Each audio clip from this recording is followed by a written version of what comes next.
grandpa stole his first buggy in 1892.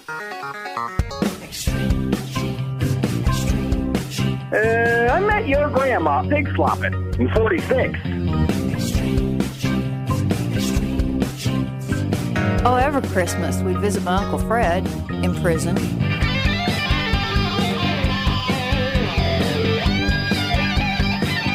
And welcome, America, to America's Family History Show, Extreme Genes, and ExtremeGenes.com. It is Fisher here, your radio root sleuth, on the program where we shake your family tree and watch the nuts fall out. Great show lined up for today. We're going to talk to Kelly Thomas from the Historic Burying Grounds Initiative in Boston, and we're going to catch up with Don Milne. You may remember the name from the past. We first started talking to him around 2020. He's the guy behind Stories Behind the Stars, which is basically a project to get the stories of all those who died in World War II, all the American service people. And he's got an update on what's going on with that. We're also going to talk to Tammy Mize today from Conference Keeper. What is this tool? Why do you need it? We'll explain it to you coming up a little later on in the show. Hey, it's time to check in with Boston right now because my good friend David Allen Lambert is standing by, the chief genealogist of the New England Historic Genealogical Society and AmericanAncestors.org. David, welcome back. Hey, Fish, how's it going? Great. What have you been up to lately? Well, bittersweet news. Our local congregational church where I was baptized and married, since 1825, it's been in my town. Its last service was this past weekend. Ooh. But as a historian, I found out what they were bringing to the new church in the neighboring town and what they were leaving behind. One was the large pine baptismal font from the church from the 1940s to the 50s, which I promptly put in the back of my sister's car and drove to the Historical Society. Nice. They also found a box of records from the 1890s and 1920s, not baptisms and things, but like membership lists and sort of lists of men's clubs and women's clubs. Now, here's the interesting thing. They predate by 40 years when the church that they would have been in burnt down. So I don't know where those were hiding out, but we have them now at the Historical Society by a small route to my house to be digitized before they go into storage. Nice. That is a great service you're doing there, David, and I wish more people would think of things like that when buildings of historic note go away. That's great stuff. Yeah, let's just try to preserve the worthwhile past. So, David, fill me in on what's going on with Family Histoire news this week. Well, let's head off to Mexico to the Yucatan Peninsula, where archaeologists have just found a 12.5-inch diameter stone scoreboard. What? Yeah, it's a scoreboard dating from 800 AD to 900 AD. At this Mayan site, it has hieroglyphics on it. It has two players with a ball in the middle, and they believe it's the scoreboard for a game that was over 1,000 years ago. That is crazy. Wow, what fun. Well, this wasn't chiseled in the stone, but a century ago, a group of ladies in Wales after World War I thought it was important to promote peace. So they went around all of Wales and collected signatures. Fish, 390,296 signatures. Wow. And addresses. Essentially a census substitute for the ladies. This was sent over to the United States. It was on tour, and a delegation came over. Well, now it's being sent back to Wales to be digitized and indexed. Wow, all those signatures, all those addresses, that's even more fun than a census in many ways. It really is. So thanks to the ladies for taking that extra step. Think of 390,000 times how many descendants are living a century later. Yeah. Millions. Yeah, the box that this thing is in is unbelievable. Exactly. It looks like a huge cedar chest, or I looked at it quickly. I thought it was a casket. So, but it's definitely loaded with treasure, genealogical treasure. Well, I'm going to come across the United States for the next story, and this is about a Michigan family who have had an exciting family occurrence. The first baby girl fish since 1885. Oh, wow. Yeah. 138 years, and she's finally arrived, the first female in this tree. Her name is Audrey, and she was born to the Clark family, and they're very excited about it. But can you imagine if you had to stop and look at your family tree that you are the first female born to a family, and it's all been males for that many generations? I mean, that's got to be at least 4 or 5 generations. Yeah. Yeah, and of course, it's always a 50-50 chance what you're going to get. So that's exciting news, and congratulations to them. Well, the next person is not a baby because he was born 100 years ago. Same time as that petition, in fact. He would have been an infant. He is Dr. Howard Tucker, who has been practicing medicine since 1947. And on CNBC, he talked about a variety of ways of living a happy and long life. 1, don't spend a lot of days being retired. Keep busy. Don't get out of shape. Don't smoke. Don't restrict myself to certain things. If you want to go out and have something off your diet, go for it. And don't let knowledge go to waste. Having practiced neurology for over 7 decades, he basically has continued to teach and work with residents and students. Wow. So keeping active and enjoying life. Sure. Well, I love when we hear these stories of people finding things. I remember there was a lady that had like a Rembrandt hanging in her kitchen for years. Yes. Well, it's happened again over in France. Somebody thought that this painting that hung in their TV room was fake. Yeah, till they sold it for $850,000. Oh. You know, it's funny because also last week over in England, we had that story about the people who discovered the 300-plus-year-old painting from the 1660s, remember? Underneath their wallpaper or something. So this is happening all over the place. You know, we love archaeology on the show because we're always digging to find our ancestors, and sometimes we need real archaeologists to do it. And last week we were talking about that cemetery discovery with ground-penetrating radar. While they're at it, now in Lincoln, Nebraska, there's a village called Amati, which is just south of Dakota City. It was a river city that existed from 1856 to 66, give or take a year or so, and it had a residency of 400. They had their own newspaper, a post office, a sawmill, and a variety of other things. And, of course, they had a cemetery. Well, they're not sure exactly where it is, but it's out in the middle of a farm field someplace, and they're looking for it. So who knows? More ancestors could be dug up in the coming weeks. You never know. That's all I have from Beantown this week. Don't forget, if you're not a member of American Ancestors, you can save $20 with the coupon code EXTREME. All right, David, thanks so much. And coming up next, we're going to talk to Kelly Thomas from the Historic Burying Grounds Initiative of Boston, Massachusetts, when we return in 3 minutes.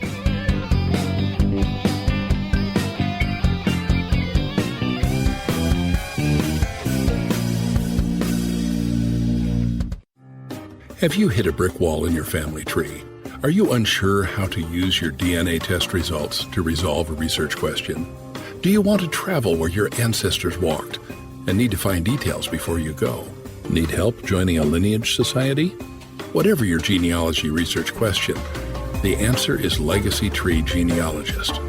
Legacy Tree Genealogist has been helping clients all over the globe discover their story since 2004. Legacy Tree has carefully selected and trained professionals who specialize in hundreds of countries and languages, as well as probate research and DNA analysis. And when you need experts on the ground in the countries where your ancestors came from, Legacy Tree Genealogists calls upon its global network of on-site researchers who know the local language and how to get their hands on the records you need. Request your free quote today at legacytree.com. That's legacytree.com. Hi, Genies. Fisher here, and I hear from so many of you all the time that I love all those family stories on Extreme Genes. Where can I find ancestor stories like those? The best answer? Digitized newspapers. And nobody has more digitized newspaper pages than newspapers.com. Newspapers.com has well over 800 million searchable pages from the United States and countries all over the world. Find those valuable obituaries and marriage accounts, often with photographs. Read your ancestors' funny stories, sad stories, and sometimes shocking stories. It was from newspapers.com that I learned about how my grandfather rescued a boy from a flooded lake during World War II.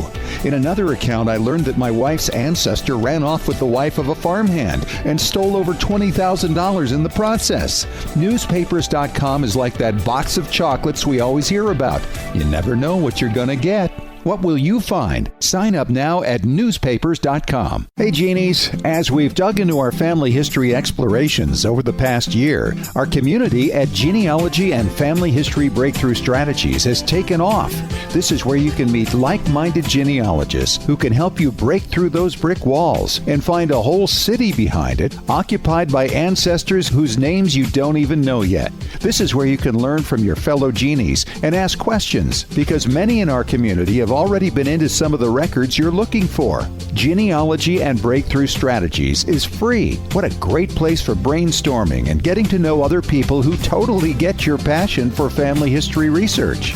If you're looking to take the next step in sharpening your skills, here's a great chance to learn from others and give back in areas you've already become expert in. So join us. That page again is Genealogy and Family History Breakthrough Strategies. It's a long name, but we cover a lot of territory. Genealogy and Family History Breakthrough Strategies.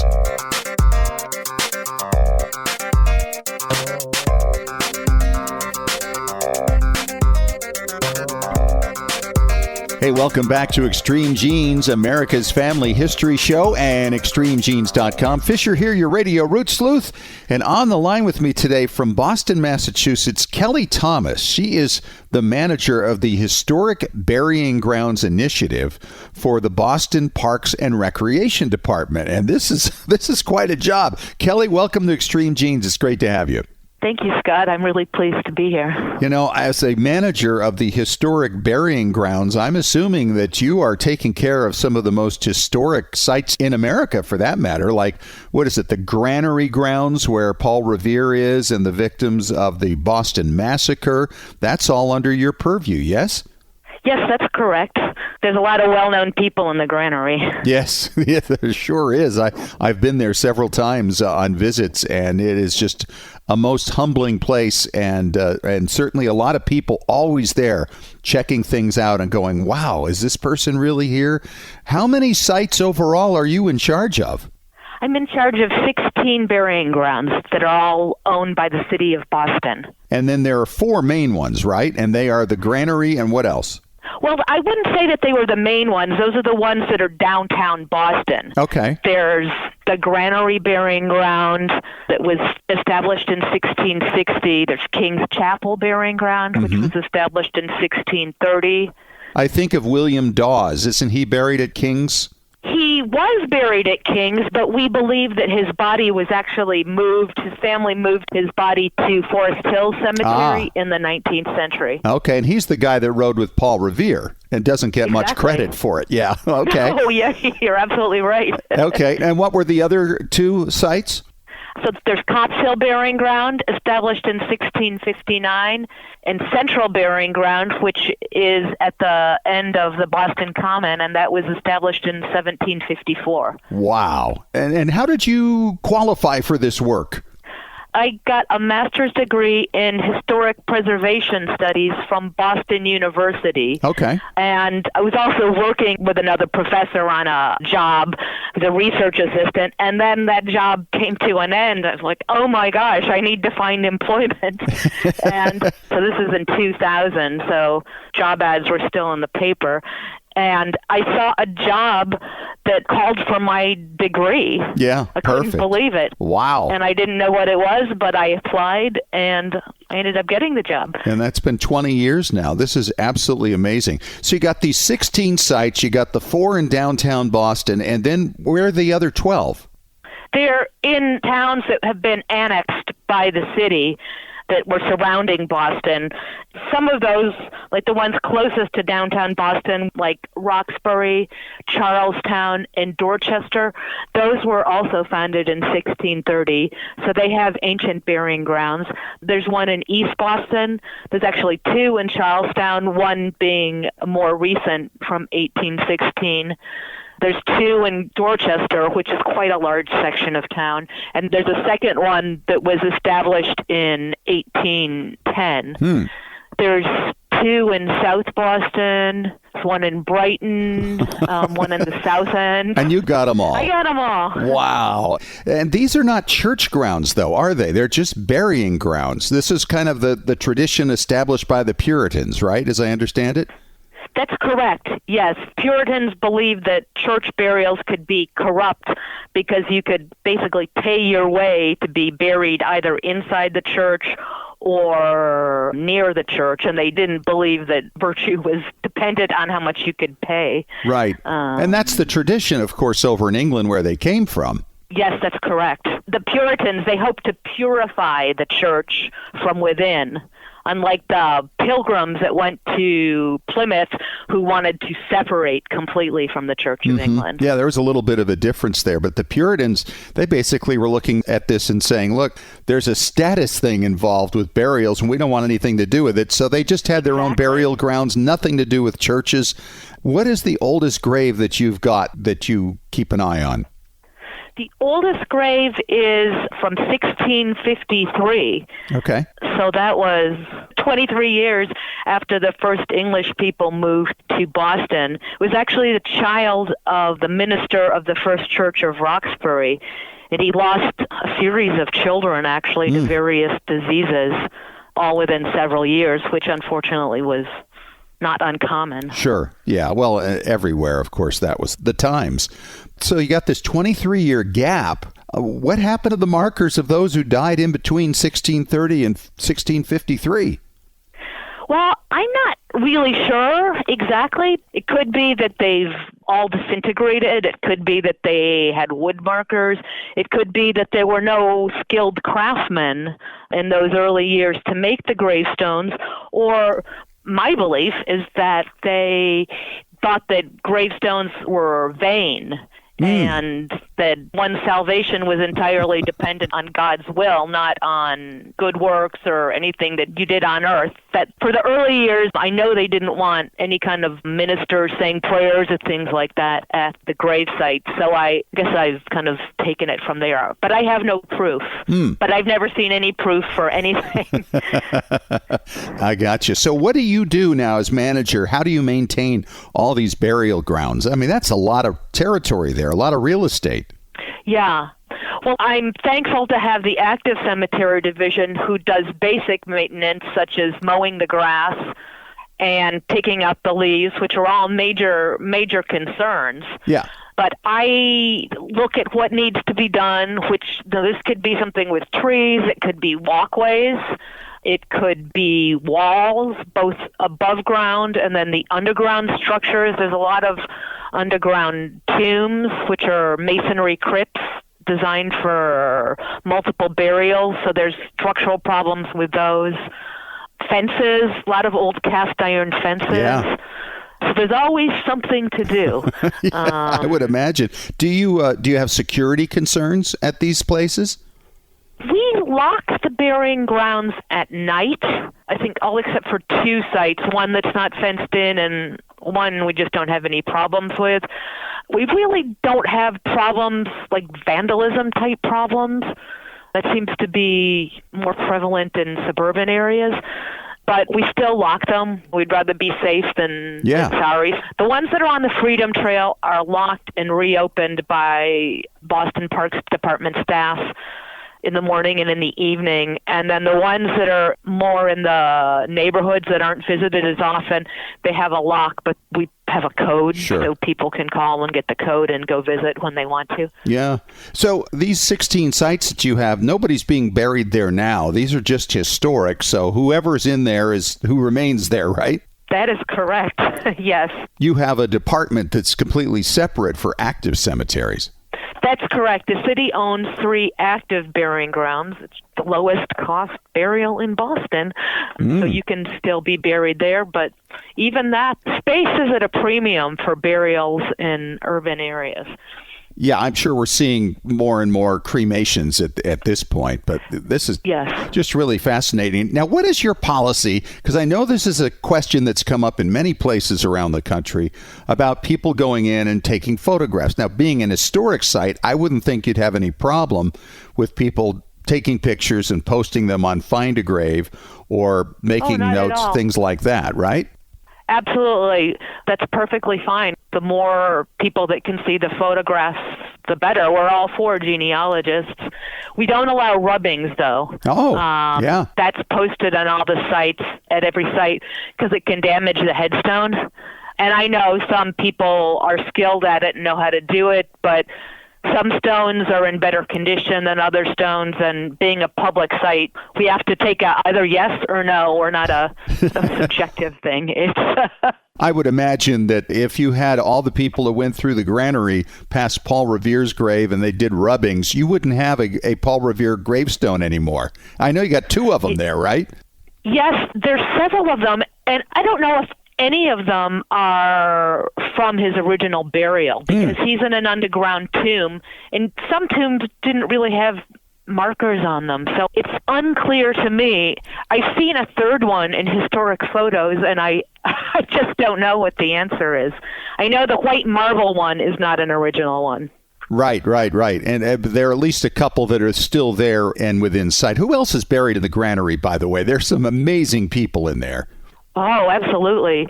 There's the victims of the Boston Massacre. There's Sam Adams. Yeah. There's John Hancock. There's the parents of Benjamin Franklin. Mm-hmm. There's James Otis.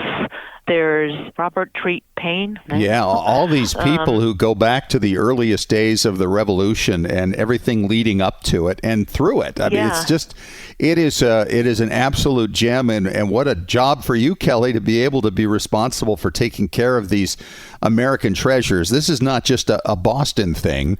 It's not even just a New England thing, but it's a treasure for everybody in the country to have these places maintained so that we can go visit and pay respects to those who founded our nation.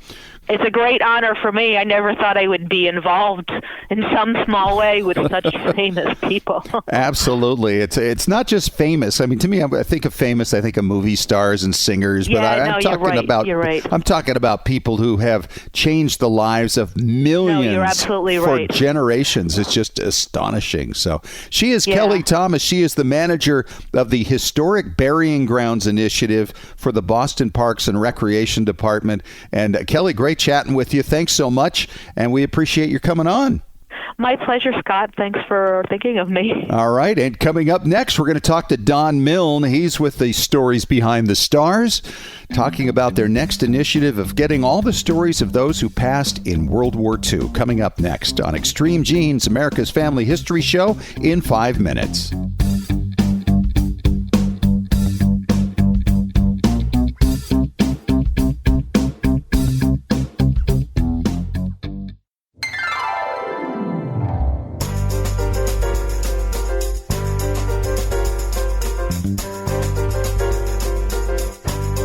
Well, I spoke to my next guest, Don Milne, some 3 years ago as he started a new organization called Stories Behind the Stars. And this sounds very Hollywood-centric, but it is anything but.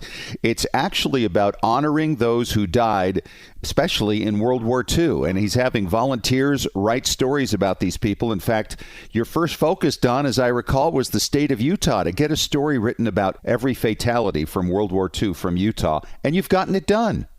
Yeah, it's never been done before at any state in the country, and we happened to get some good media attention early on and had a bunch of people that reached out and said, yeah, I'd like to help write these stories. And we call it Stories Behind the Stars in reference to the Gold Star flags that were hung in people's windows whenever they lost someone during the war. It's a military tradition that unfortunately is still around today. Luckily, we're not in any conflicts, so we don't have to have too many of those come up new. But we think that each of these stars should have a story that goes with it. Sure. And so starting with Utah, that was our first state that we did, but that still leaves 49 to go. Yeah, and you've got 39 state directors, and other states are moving along very well, too. Alabama, for instance, has, 1/3 of their World War II fatalities written up now? Yeah, which is actually more than Utah, because I think in Alabama they lost about 7,000. It was a larger state back in the 1940s. I guess it still is.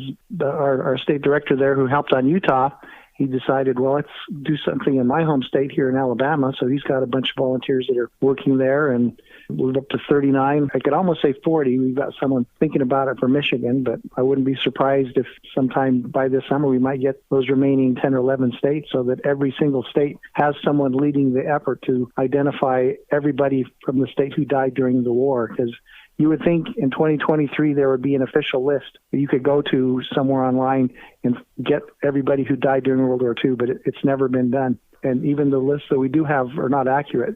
The list from Utah we had to kind of create from 2 or 3 sources. And there may still be names that we missed, but it's probably the most accurate list that we have at this point. Sure. And then you guys have gone on and done other projects, too, kind of keeping track with the 80th anniversary of Pearl Harbor and those who died on D-Day. And those volunteers are working on a 500-word write-up of every single fatality in those events. That's our goal. We ask our volunteers to do our free training material and use the resources that we provide. We have a partnership with Ancestry, so if you don't have an Ancestry account, we can have you access those resources through a library version. Sure. Of Ancestry and newspapers. And you can use that to do the research. And then in 2 or 3 hours, you can write up this basically a 500-word obituary. And the cool thing about it is every single one of the stories, eventually there'll be 421,000. They're all saved in a common database. And even better, this isn't some obscure database that you would have a hard time finding. It's saved on Fold3. And another Ancestry connection is they have an app on Find a Grave that lets you go to a grave and put in someone's name, and it'll give you their Find a Grave information. But we've worked it out so that our stories that are on Fold3 will link to the Find a Grave smartphone app. So anybody can bring their smartphone to any cemetery, put in a person's name that died during World War II. And right now there's about 27,000 stories that we've done. So it works on those, but eventually, say you're going to Arlington National Cemetery or the Normandy American Cemetery, you could go from gravesite to gravesite to gravesite with your smartphone and read the story about each of those individuals. Wow. And in many cases, look at their pictures, and it'll just be an entirely new experience. This is just a growing thing for you. I know when you first started, it was like 400,000 Americans died in World War II, and your goal has been to do those. And you've got 27,000 of them done thanks to so many of these volunteers. And then you've got this new project now to do the stories of all the World War II dead buried in Arlington Cemetery, 8,700 of them. How's that coming along? That's been our biggest single project to date. It's more than the combined from when we did Utah and all the 2,500 from D-Day and all the 2,300 from Pearl Harbor. 8,700 is a lot. We started in January of 2022, and here we are, almost Memorial Day of 2023. We think we can get there, but it'll be pretty close if we do. We have about 1,800 names to go. But in the last month, we did 1,000 names from Arlington. Wow. So we're just really picking up steam here. More people are stepping up and saying, I'm just going to give up watching Saving Private Ryan for the 10th time. And instead of that 2 hours doing that, I'm actually going to write about someone who really was not a fictional character, but someone that really did give his life for other Americans and made it through the war. So it's really something that if you've got kind of an interest in genealogy or if you have interest in World War II, you just start with a name, and 2 or 3 hours later, you basically have told someone's story that's going to be available for anyone visiting his gravesite for decades to come. Sure, forevermore. You don't have to be a World War II buff, or you don't have to be experienced in genealogy. Basically, if you've written an obituary, we can train you to do one for any of these World War II fallen. Now, you're talking about 500 words, basically, so it's not that long. Yeah. And it is about the length of an obituary because, as you pointed out to me off air, I mean, nobody wants to read a 25,000-word story. So 500 words really kind of tells it. And so you have training videos. You have people who can support you along the way in doing this. I mean, you've really got this put together a long way from when we first talked in 2020. Yeah, at that point, we just had a handful of people, and we eventually had about 100 people helping with the Utah project. And now we've had probably close to 1,000 people that have contributed at least one story, and they come from all 50 states, and actually about a dozen other countries. It's probably not a surprise that we would get attention from some of our allies in Western Europe, that they're grateful that the Americans fought the war against Germany there and kicked the Nazis out of their country. So like in France and England, and just different people want to step forward and participate because they welcomed the Americans back then and they want to pay tribute to them now. One example being there's a museum in England that's dedicated to a bomber group that was nearby during the war. And so they're focusing on the Americans from that bomber group who didn't make it home from the war. They're not even Americans. They're going to be writing about the Americans who were at that bomber group. And so we're just getting more and more groups like that stepping forward and say, yeah, we're just going to take on this particular set of names so we can get those done because they have a connection to them. Sure. It's something, in their case, it's close to their community. Now you have Tom Hanks getting engaged in yet another series about a bomber group, the 100th bomber group, Masters of the Air, they're calling it. And you've got a tie-in going with this now. Yeah, it's not an official tie-in with them, but I don't know if anyone saw the movie Elvis. Austin Butler, the guy that played Elvis, he's going to be the lead in this movie. It's basically the final in this trilogy that started with Band of Brothers and then the Pacific. And now they're focusing on these airmen that flew these B-17s and B-24s during World War II. And it's going to be like 8 or 9 episodes on Apple TV. It happens that there were 800 Americans from the 100th Bombardment Group. That's the unit that is the focus of the story that died during the war. So when we wrap up the Arlington project, which we hope we can do around Memorial Day, many of our volunteers are going to then hop right on to the 100th Bombardment Group. Our goal is to finish all of these names by September 2nd of 2025. That's the 80th anniversary of the end of World War II. And if we do that, math-wise, if we get like 3,000 people doing one story a week, we can get it done. So it sounds like a biddable task. We still have 394,000 stories to go, but 3,000 people doing one story a week, it's totally doable. It's totally fun, too. So the website is storiesbehindthestars.org. And if you're interested in writing up a story of one of those killed in action during World War II, then you just go to that site, and they've got a Facebook page. They've got videos lined up to help you learn how to do these things and write up a 500-word biography of one of these individuals that will last forever. Don, it's a great project. You've never let it go, and it continues to just grow and become the most amazing thing. What a great project. It is, and thanks so much to you being one of our early advocates for this. Many of our volunteers came from your podcast. Thanks so much. Thank you so much, Don. It's great to have you on.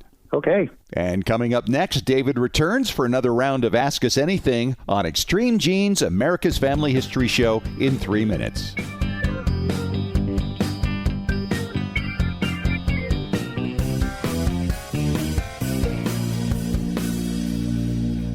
Hi, Genies. Fisher here, and I hear from so many of you all the time that I love all those family stories on Extreme Genes. Where can I find ancestor stories like those? The best answer? Digitized newspapers. And nobody has more digitized newspaper pages than newspapers.com. Newspapers.com has well over 800 million searchable pages from the United States and countries all over the world. Find those valuable obituaries and marriage accounts, often with photographs. Read your ancestors' funny stories, sad stories, and sometimes shocking stories. It was from newspapers.com that I learned about how my grandfather rescued a boy from a flooded lake during World War II. In another account, I learned that my wife's ancestor ran off with the wife of a farmhand and stole over $20,000 in the process. Newspapers.com is like that box of chocolates we always hear about. You never know what you're going to get. What will you find? Sign up now at newspapers.com. Hey, Genies. As we've dug into our family history explorations over the past year, our community at Genealogy and Family History Breakthrough Strategies has taken off. This is where you can meet like-minded genealogists who can help you break through those brick walls and find a whole city behind it, occupied by ancestors whose names you don't even know yet. This is where you can learn from your fellow Genies and ask questions, because many in our community have already been into some of the records you're looking for. Genealogy and Breakthrough Strategies is free. What a great place for brainstorming and getting to know other people who totally get your passion for family history research.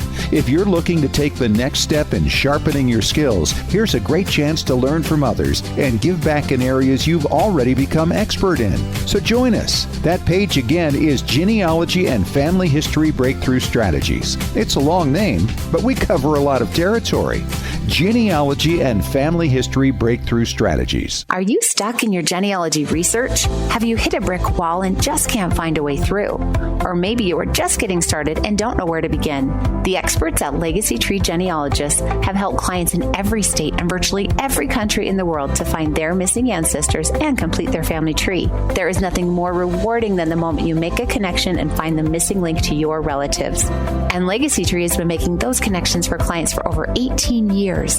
Learn more at legacytree.com. Whether you are a beginning researcher or you've been immersed in genealogy for decades, brick walls happen. But with the Legacy Tree network of on-site researchers around the world, you can reach that aha moment where it all comes together and the missing pieces make sense. Learn more about how to work with Legacy Tree Genealogists at legacytree.com. Put your family history in our hands. We do the work, you enjoy the discoveries. Get started at legacytree.com. Visit us online at legacytree.com.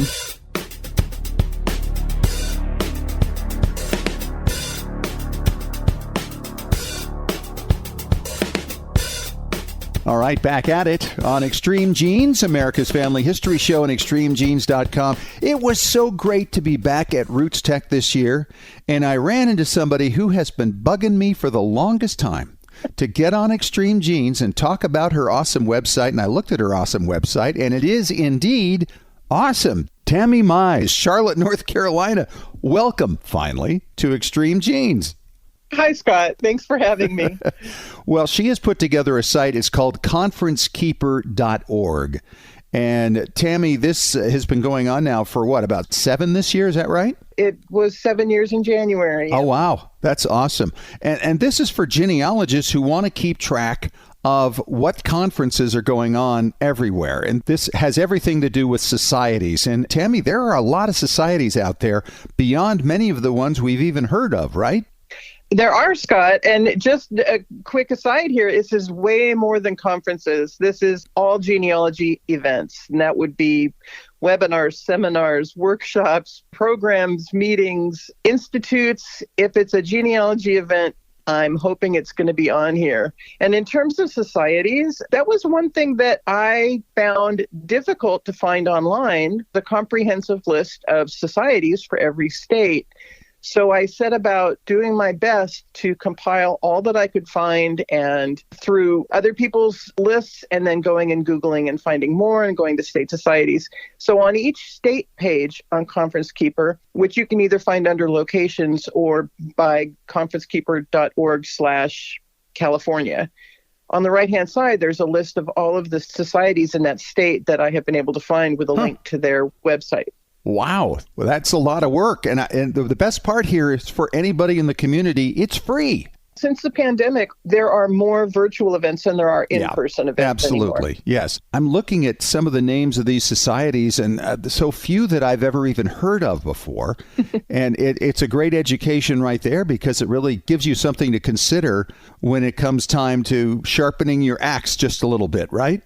Oh, absolutely. And I kind of built the website for my own personal use when I need to learn something. I'm doing some personal research right now, and I thought, okay, I've got to learn tax records. You know, I need to know more about getting into those. And so I just go on the website on Conference Keeper, and up in the search bar in the top left corner of the calendar area, I type in tax, and it'll bring up any upcoming programs or webinars that have to do with taxes or tax records. And the majority of events on the website are free.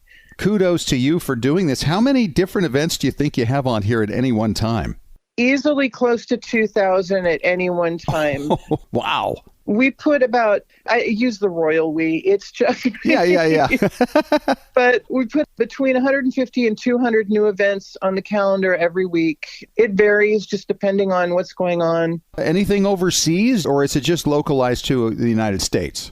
Well, originally we had this grand plan that it would be a worldwide calendar. However, the issues of time zone and language are a little bit overwhelming. So I have to say it's mostly English speaking. We do a lot with Canada and a lot of UK. There's some UK societies and family history libraries and all that are submitting things to me, which is great because they're only 5 hours ahead.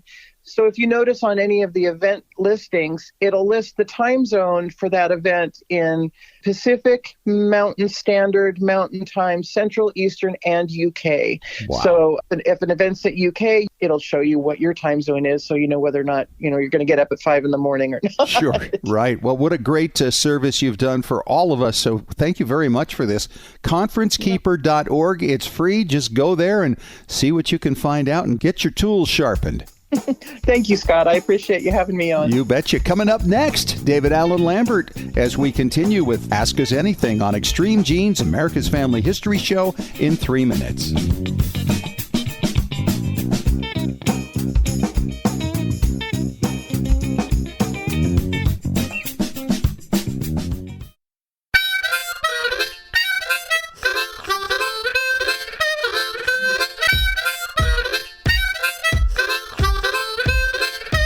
All right, here we go. Final question this week for Ask Us Anything on Extreme Genes, America's Family History Show.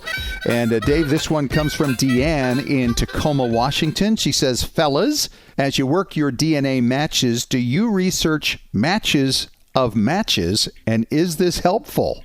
All right, where do you want to start with this one, Dave? Well, I think every time I get a match on the DNA, first thing I want to do is talk to them and get some of the stories.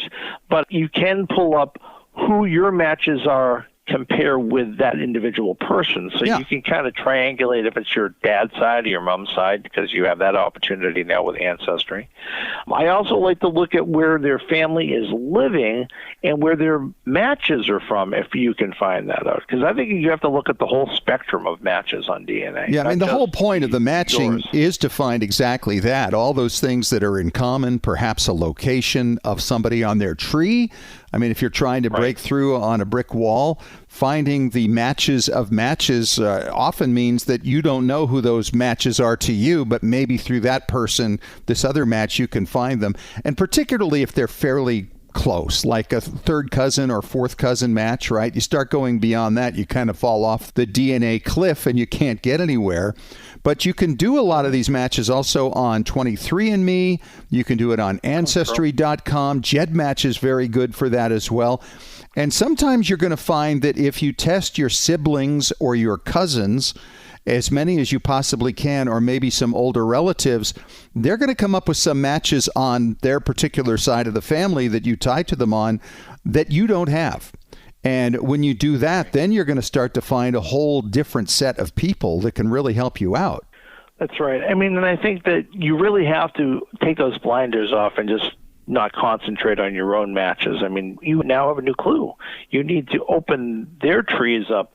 You need to look at what research they've done and also inquire on their trees if they've put a lot in. I mean, there are people that have done DNA tests with Ancestry that don't even have their tree filled out, but they have it all at home in a notebook.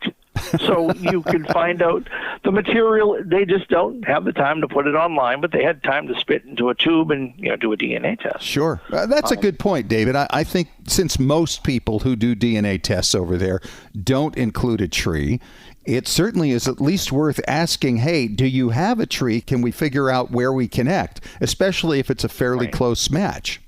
Well, I love since Throughline has been out. So now you can see a projected ancestor without even having them on your tree, because you could say this is supposedly your fifth great-grandfather or something like that. And I then look at all of the descendants that have matches that share that same ancestor, and sometimes those matches have a direct line, and it might be your ancestor was the sibling or something of that nature. It's amazing. Throughline has helped us out so much. Yeah, Throughline is a tremendous tool and very helpful. But the one thing you have to understand is if somebody puts in a wrong ancestor for one of your brick wall lines, that may show up as a possible person. Don't accept it unless you've researched it to make sure that you know that that is correct. And I've done this myself, David. I look at it and I go, I know who put it up, and I know it's completely wrong because I'm the main researcher on that line. Where they came up with that, I don't know. So you have to be really careful with it. But I know we've kind of meandered through a lot of things on that question, but hopefully that helps, Deanne. And David, thank you so much, and we will talk to you again next week. All right. Until next time, my friend. Well, that is our show for this week, and as you can tell, there is a lot going on in our world these days. Thanks so much to our guest, Tammy Mize, for coming on from Conference Keeper. Helping us keep track of all the presentations that are happening in our space, many of them online and for free.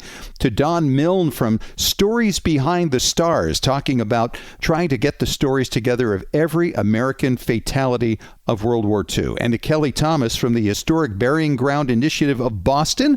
Catch the podcast if you missed any of it on Apple Media, iHeartRadio, TuneIn Radio, Spotify, and ExtremeGenes.com. We'll talk to you again next week. Thanks for joining us. And remember, as far as everyone knows, we're a nice, normal family.